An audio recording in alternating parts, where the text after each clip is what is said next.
I had called upon my friend Mr. Sherlock Holmes one day in the autumn of last year and found him in deep conversation with a very stout, florid-faced, elderly gentleman with fiery red hair. With an apology for my intrusion, I was about to withdraw when Holmes pulled me abruptly into the room and closed the door behind me. "You could not possibly have come at a better time, my dear Watson," he said cordially. "I was afraid that you were engaged." "So I am, very much so." "Then I can wait in the next room." "Not at all. This gentleman, Mr. Wilson, has been my partner and helper in many of my most successful cases, and I have no doubt that he will be of the utmost use to me in yours also." The stout gentleman half rose from his chair and gave a bob of greeting, with a quick little questioning glance from his small, fat-encircled eyes. "Try the settee," said Holmes, relapsing into his armchair and putting his fingertips together, as was his custom when in judicial moods. "I know, my dear Watson, that you share my love of all that is bizarre and outside the conventions and humdrum routine of everyday life. You have shown your relish for it by the enthusiasm which has prompted you to chronicle, and, if you will excuse my saying so, somewhat to embellish so many of my own little adventures. Your cases have indeed been of the greatest interest to me," I observed. "You will remember that I remarked the other day, just before we went into the very simple problem presented by Miss Mary Sutherland, that for strange effects and extraordinary combinations we must go to life itself, which is always far more daring than any effort of the imagination. A proposition which I took the liberty of doubting. You did, Doctor, but nonetheless you must come round to my view, for otherwise I shall keep on piling fact upon fact on you until your reason breaks down under them and acknowledges me to be right. Now, Mr. Jabez Wilson here has been good enough to call upon me this morning and to begin a narrative which promises to be one of the most singular which I have listened to for some time. You have heard me remark that the strangest and most unique things are very often connected not with the larger but with the smaller crimes, and occasionally, indeed, where there is room for doubt whether any positive crime has been committed. As far as I have heard, it is impossible for me to say whether the present case is an instance of crime or not, but the course of events is certainly among the most singular that I have ever listened to. Perhaps, Mr. Wilson, you would have the great kindness to recommence your narrative. I ask you not merely because my friend Dr. Watson has not heard the opening part, but also because the peculiar nature of the story makes me anxious to have every possible detail from your lips. As a rule, when I have heard some slight indication of the course of events, I am able to guide myself by the thousands of other similar cases which occur to my memory. In the present instance, I am forced to admit that the facts are, to the best of my belief, unique." The portly client puffed out his chest with an appearance of some little pride, and pulled a dirty and wrinkled newspaper from the inside pocket of his greatcoat. As he glanced down the advertisement column, with his head thrust forward and the paper flattened out upon his knee, I took a good look at the man and endeavored, after the fashion of my companion, to read the indications which might be presented by his dress or appearance. I did not gain very much, however, by my inspection. Our visitor bore every mark of being an average, commonplace British tradesman, obese, pompous, and slow. He wore rather baggy grey shepherd's check trousers, a not over-clean black frock coat unbuttoned in the front, and a heavy brassy Albert chain and a square pierced bit of metal dangling down as an ornament. a frayed top hat, and a faded brown overcoat with a wrinkled velvet collar lay upon a chair beside him. Altogether, look as I would, there was nothing remarkable about the man save his blazing red head and the expression of extreme chagrin and discontent on his features. Sherlock Holmes' quick eye took in my occupation, and he shook his head with a smile as he noticed my questioning glances. Beyond the obvious facts that he has at some time done manual labor, that he takes snuff, that he is a Freemason, that he has been in China, and that he has done a considerable amount of writing lately, I can deduce nothing else. Mr. Jabez Wilson started up in his chair, with his forefinger on the paper, but his eyes upon my companion. "How in the name of good fortune did you know all that, Mr. Holmes? How did you know, for example, that I did manual labor? It's as true as gospel, for I began as a ship's carpenter." "Your hands, my dear sir. Your right hand is quite a size larger than your left. You have worked with it, and the muscles are more developed." "Well, the snuff, then, and the Freemasonry? I won't insult your intelligence by telling you how I read that, especially as, rather against the strict rules of your order, you use an arc and compass breastpin." "Ah, of course, I forgot that. But the writing? What else can be indicated by that right cuff so very shiny for 5 inches, and the left one with the smooth patch near the elbow where you rest it upon the desk? Well, but China. The fish that you have tattooed immediately above your right wrist could only have been done in China.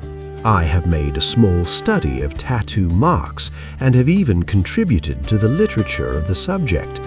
That trick of staining the fish's scales of a delicate pink is quite peculiar to China. When, in addition, I see a Chinese coin hanging from your watch chain, the matter becomes even simpler." Mr. Jabez Wilson laughed heavily. "Well, I never," said he. "I thought at first that you had done something clever, but I see that there was nothing in it after all." "I begin to think, Watson," said Holmes, "that I make a mistake in explaining. Omne ignotum pro magnifico, you know, and my poor little reputation, such as it is, will suffer shipwreck if I am so candid. Can you not find the advertisement, Mr. Wilson?" "Yes, I have got it now," he answered, with his thick red finger planted halfway down the column. "Here it is. This is what began it all. You just read it for yourself, sir." I took the paper from him and read as follows: "To the Red-Headed League. On account of the bequest of the late Ezekiah Hopkins of Lebanon, Pennsylvania, USA, there is now another vacancy open, which entitles a member of the League to a salary of £4 a week for purely nominal services. All red-headed men who are sound in body and mind and above the age of 21 years are eligible. Apply in person on Monday at 11 o'clock to Duncan Ross at the offices of the League, 7 Pope's Court, Fleet Street." "What on earth does this mean?" I ejaculated after I had twice read the extraordinary announcement. Holmes chuckled and wriggled in his chair, as was his habit when in high spirits. "It is a little off the beaten track, isn't it?" said he. "And now, Mr. Wilson, off you go at scratch and tell us all about yourself, your household, and the effect which this advertisement had upon your fortunes. You will first make a note, Doctor, of the paper and the date. It is the Morning Chronicle of April 27th, 1890, just 2 months ago. Very good. Now, Mr. Wilson." "Well, it is just as I have been telling you, Mr. Sherlock Holmes," said Jabez Wilson, mopping his forehead. "I have a small pawnbroker's business at Coburg Square, near the city. It's not a very large affair, and of late years it has not done more than just give me a living. I used to be able to keep 2 assistants, but now I only keep 1, understand I would have a job to pay him, that he is willing to come for half wages so as to learn the business. "What is the name of this obliging youth?" asked Sherlock Holmes. "His name is Vincent Spaulding, and he's not such a youth either. It's hard to say his age. I should not wish a smarter assistant, Mr. Holmes, and I know very well that he could better himself and earn twice what I am able to give him. But, after all, if he is satisfied, why should I put ideas in his head? Why, indeed, you seem most fortunate in having an employee who comes under the full market price. It is not a common experience among employers in this age. I don't know that your assistant is not as remarkable as your advertisement." "Oh, he has his faults too," said Mr. Wilson. "Never was such a fellow for photography, snapping away with a camera when he ought to be improving his mind, and then diving down into the cellar like a rabbit into its hole to develop his pictures. That is his main fault, but on the whole he's a good worker. There's no vice in him. He is still with you, I presume?" "Yes, sir. He and a girl of 14 who does a bit of simple cooking and keeps the place clean. That's all I have in the house, for I am a widower and never had any family. We live very quietly, sir, the three of us, and we keep a roof over our heads and pay our debts if we do nothing more." The first thing that put us out was that advertisement. Spaulding, he came down into the office just this day 8 weeks with this very paper in his hand, and he says, "I wish to the Lord, Mr. Wilson, that I was a red-headed man." "Why that?" I asks. "Why," says he, "here's another vacancy on the League of the Red-Headed Men. It's worth quite a little fortune to any man who gets it, and I understand that there are more vacancies than there are men, so that the trustees are at their wits' end what to do with the money. If my hair would only change color, here's a nice little crib all ready for me to step into." "Why, what is it then?" I asked. "You see, Mr. Holmes, I am a very stay-at-home man, and as my business came to me instead of my having to go to it, I was often weeks on end without putting my foot over the doormat. In that way, I didn't know much of what was going on outside, and I was always glad of a bit of news." "Have you never heard of the League of the Red-Headed Men?" he asked, with his eyes open. "Never? Why, I wonder at that, for you are eligible yourself for one of the vacancies." "And what are they worth?" I asked. "Oh, merely a couple of hundred a year, but the work is slight, and it need not interfere very much with one's other occupations." Well, you can easily think that that made me prick up my ears, for the business has not been over good for some years, and an extra couple of hundred would have been very handy. "Tell me all about it," said I. "Well," said he, showing me the advertisement, "you can see for yourself that the League has a vacancy, and there's the address where you should apply for particulars. As far as I can make out, the League was founded by an American millionaire, Ezekiah Hopkins, who was very peculiar in his ways. He himself was red-headed, and he had a great sympathy for all red-headed men. So when he died, it was found that he had left his enormous fortune in the hands of trustees, with instructions to apply the interest to the providing of easy berths to men whose hair is of that color. From all I hear, it is splendid pay and very little to do." "But," said I, "there would be millions of red-headed men who would apply." "Not so many as you might think," he answered. "You see, it is really confined to Londoners and to grown men. This American had started from London when he was young, and he wanted to do the old town a good turn. Then again, I have heard it is no use your applying if your hair is light red or dark red or anything but real bright, blazing, fiery red. Now, if you cared to apply, Mr. Wilson, you would just walk in. But perhaps it would hardly be worth your while to put yourself out of the way for the sake of a few £100. Now, it is a fact, gentlemen, as you may see for yourselves, that my hair is of a very full and rich tint, so that it seemed to me that if there was to be any competition in the matter, I stood as good a chance as any man that I had ever met. Vincent Spaulding seemed to know so much about it that I thought he might prove useful, so I just ordered him to put up the shutters for the day and to come right away with me. He was very willing to have a holiday, so we shut the business up and started off to the address that was given us in the advertisement. I never hope to see such a sight again, Mr. Holmes. From north, south, east, and west, every man who had a shade of red in his hair had tramped into the city to answer the advertisement. Fleet Street was choked with red-headed folk, and Pope's Court looked like a coster's orange barrow.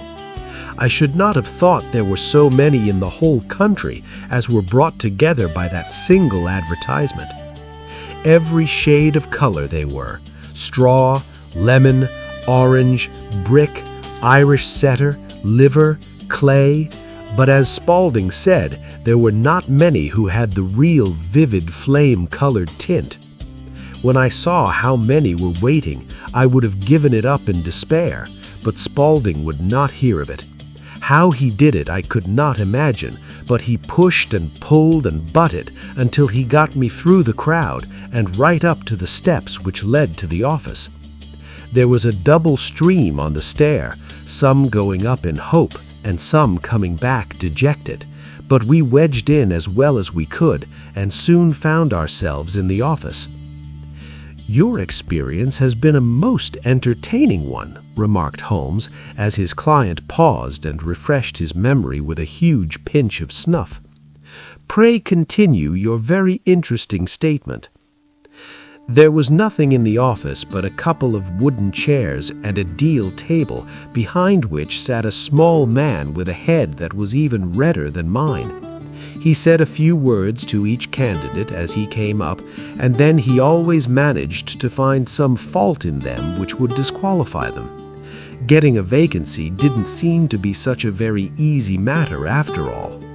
However, when our turn came, the little man was much more favorable to me than to all the others, and he closed the door as we entered, so that he might have a private word with us. "This is Mr. Jabez Wilson," said my assistant, "and he is willing to fill a vacancy in the League." "And he is admirably suited for it," the other answered. "He has every requirement. I cannot recall when I have seen anything so fine." He took a step backward, cocked his head on one side, and gazed at my hair until I felt quite bashful. Then suddenly he plunged forward, wrung my hand, and congratulated me warmly on my success. "It would be injustice to hesitate," said he. "You will, however, I am sure, excuse me for taking an obvious precaution." With that, he seized my hair in both his hands and tugged until I yelled with the pain. "There is water in your eyes," said he as he released me. "I perceive that all is as it should be. But we have to be careful, for we have twice been deceived by wigs and once by paint. I could tell you tales of cobbler's wax which would disgust you with human nature." He stepped over to the window and shouted through it at the top of his voice that the vacancy was filled. A groan of disappointment came up from below, and the folk all trooped away in different directions until there was not a red head to be seen except my own and that of the manager. "My name," said he, "is Mr. Duncan Ross, and I am myself one of the pensioners upon the fund left by our noble benefactor.